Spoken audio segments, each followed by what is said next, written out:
বাঙালির বর্ণ হিন্দু যে অংশটি রয়েছে, জনসংখ্যার নিরিখে তারা বড়জোর 5-6%, কিন্তু সামাজিকভাবে তারা সংখ্যাগরিষ্ঠ।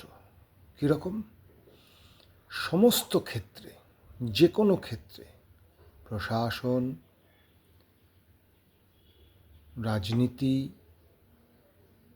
সাংস্কৃতিক পরিমণ্ডল, যে কোনো জায়গায় আপনি যদি তাকান, আপনি দেখতে পাবেন এই বর্ণ হিন্দু মানুষদের দাপট।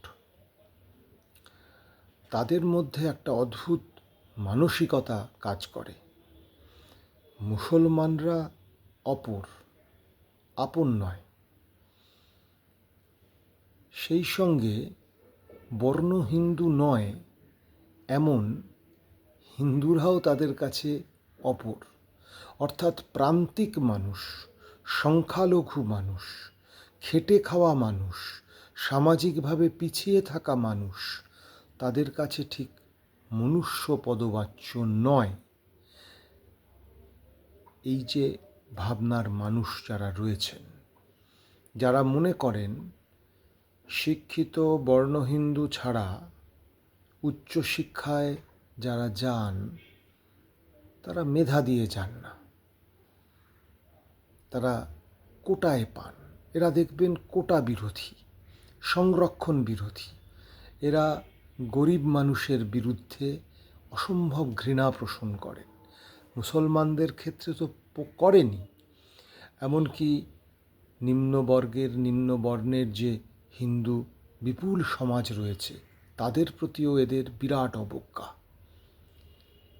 এই মানুষগুলোই আসলে আমাদের বাংলায় বিজেপি তথা আরএসএসের ভিত্তিভূমি। এরাই মনে করেন যে রাজ্য সরকারের যে প্রকল্পগুলি রয়েছে, জনকল্যাণমূলক যে প্রকল্পগুলি রয়েছে সেগুলো হচ্ছে বাজে খরচ।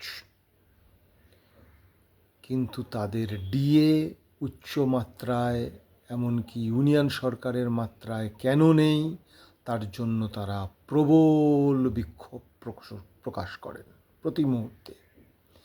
এই ভদ্রলোক শ্রেণী যারা নিজেদের শিক্ষিত মনে করেন, যারা মনে করেন ইংরেজি জানাটা শিক্ষার লক্ষণ, যারা মনে করেন তারা যা বোঝেন সেটাই একমাত্র জ্ঞান, তার বাইরে কিছু নেই, এই শ্রেণীটাই হচ্ছে বাংলায় আরএসএস এবং বিজেপির ভিত্তি।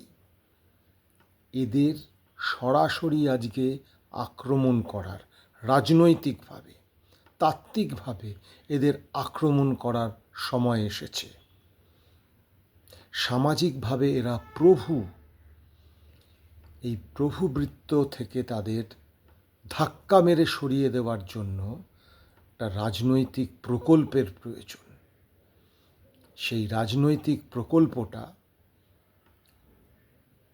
মমতা বন্দ্যোপাধ্যায় পশ্চিমবঙ্গে যে সরকারি প্রকল্পগুলো চালু করেছেন তার ফলে যে জনকল্যাণকর পরিস্থিতি তৈরি হয়েছে, তাতে করে এই পিছিয়ে থাকা মানুষ সামাজিকভাবে তাদের এক ধরনের উন্নয়ন ঘটছে, সামাজিক উন্নয়ন।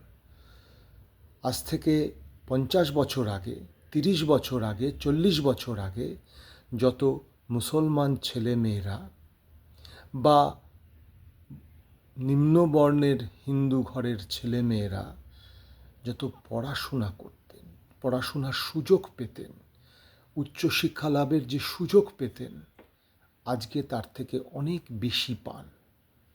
পাহাড়িয়া মানুষরা, জনজাতির মানুষরা বিভিন্ন জনকল্যাণকর প্রকল্পের মাধ্যমে তারা সামাজিকভাবে উঠে আসছেন। এই ভদ্রলোক শ্রেণীর তার জন্য প্রচণ্ড রাগ, প্রচণ্ড ঘৃণা। আমাদের এই বিষয়টাকে যদি গভীরভাবে না ভাবি আজকে এই কঠিন সময়ে, তাহলে আমরা বুঝতে পারবো না আরএসএস আর বিজেপি বাংলায় থাবা বসাচ্ছে কাদের জোরে, কিসের জোরে? আপনারা দেখছেন গণমঞ্চ বার্তা ইউটিউব চ্যানেল। আমি সুশান রায়। আমাদের চ্যানেলটি আপনারা সাবস্ক্রাইব করুন, বন্ধুদের মাঝখানে ছড়িয়ে দিন। ধন্যবাদ।